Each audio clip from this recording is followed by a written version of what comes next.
Ayan. Kapag tapos na po nating ipadala yung ating bayad sa ating mga leaders, chapter leaders app lang po ang may access sa HOO. So, ah i-click po yung ah, home office and then click yung donations. And then, dito po tayo sa nakita po natin yung Angkop Global 2025 Donate. And then, click natin yung next. Ayan. Tapos, isi-select po natin dito yung mode of payment na ginamit natin. Bank po yung ating, kasama po sa bank yung GCash ha. So, ayan. Tapos, pag prompt, send natin okay. And then, click next. And then, makikita po natin, select a donation type. Ayan, ilagay natin. Kapag member po ang nag-donate, ang ipipindutin po natin is AGW donation.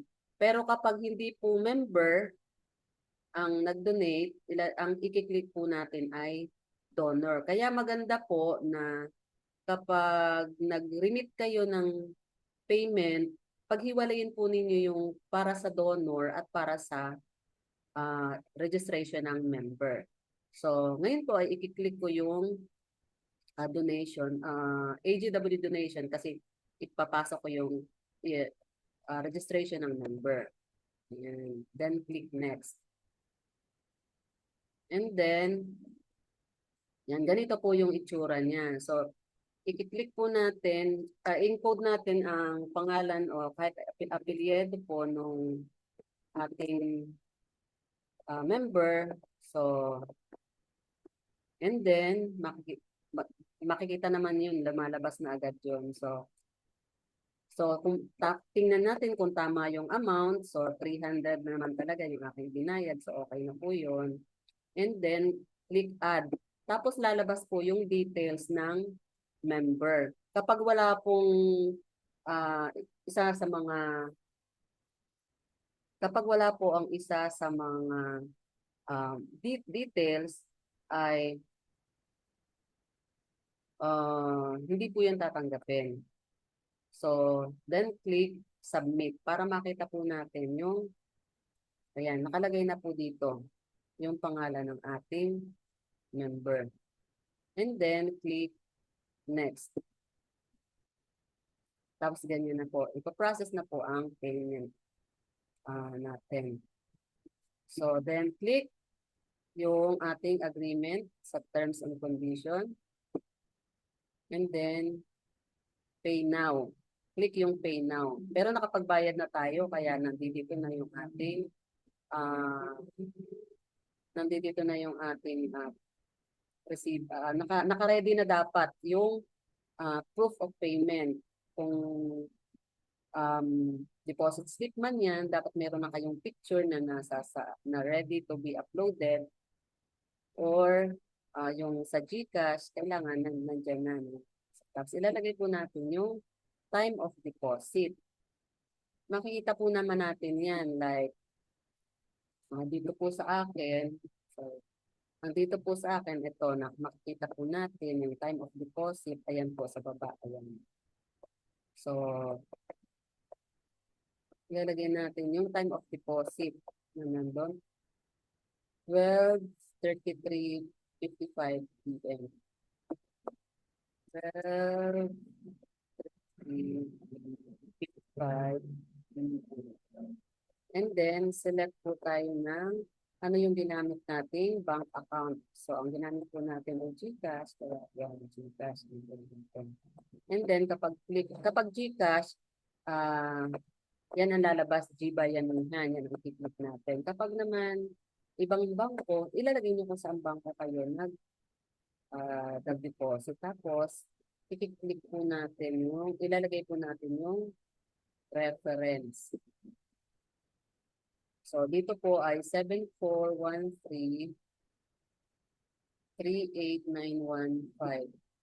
7413-38915. Tapos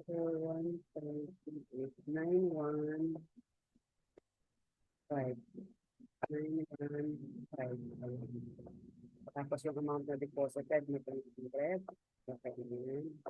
Baka kung meron kayong ilalagay pang remarks, pwede rin. Then maglalagay din po tayo ng contact number and then save. Yan. Click OK. Yan. So makikita po na natin na meron na tayong transaction ID number. So kunin po natin yung transaction ID number, save po natin sa ating listahan para pag nag-verify po tayo sa in the future, baka kailangan ay meron tayong reference. Yan po yung pinaka-reference natin kapag nag-follow up tayo sa HOO. Okay. Tapos makikita po natin na upload yung ating resibo. Then select files. So tingnan natin yung select files natin. Ito po yung resibo kanina, ni-ready ko na siya. Ayan.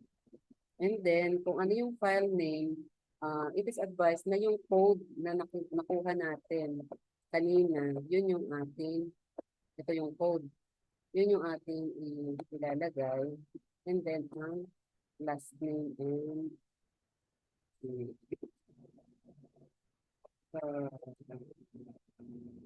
tapos yung then upload.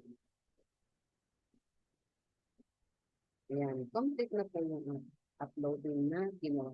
Group po naman, hindi pala natin. Kapag group, yung kanina po na pag-encode ng pangalan ng donor o ng AGW na nag-register, pwede pa rin, nakita mo naman po natin yung merong button add pa rin, diba?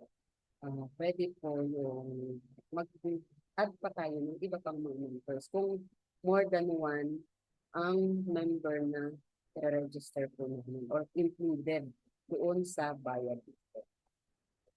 Ito, sana po ay makatulong ito. Marami na sana mag-register sa ating AGW 2025. God bless everyone. Thank you.